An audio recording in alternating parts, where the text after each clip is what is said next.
Assalamu alaikum, al'umma barkanku da wannan lokaci da fatan kowa na lafiya yana cikin ƙoshin lafiya to Allah sa haka.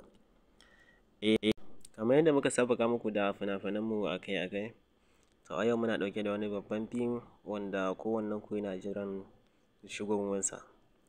Wannan fim ɗin shine wanda ake ce ma Shaitan, wanda ya fito daga kamfanin Sultan kenan. Sannan dan uwa idan yau ne farkon ziyartar ka wannan channel namu, ka daure ka danna mana da subscribing sannan ka haɗa mana da alamar ƙararrawa ta yadda idan mun ɗora da sabbin bidiyo za ku dinga samun su akai-akai.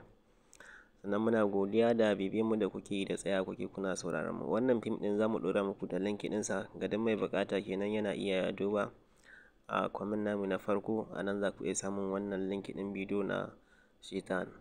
Wannan fim ne mai kyau ga duk ma'abota kallon fina-finai na Indiya Hausa. Ga duk wanda ya gane sa, fim ne mai kyau. Sannan muna tafe da tsari namu na BIP wanda ana biyan kuɗi kafin mu saka number mutum a cikin inda zaka samu duk wani fim na Indiya Hausa kenan da yake fitowa. Tsarin ne shine wanda ana saka number ka a ciki, duk wani fim na Indiya Hausa da yake fitowa a baya ne da wanda ka gani a zuwa gaba, insha Allah za ka samu shi a cikin group ɗin na Indiya Hausa. Kuma duk wasu fina-finai da suka wuce tun na baya za ka iya isko su a cikin wannan group ɗin ta Indiya Hausa kenan. Sannan dan uwa ka daure ka danna mana da subscribing ta yadda su ma idan sauran an uwa sun gani su danna mana da subscribing. Mun gode da bibiyan mu da kuke yi da kallon mu da kuke.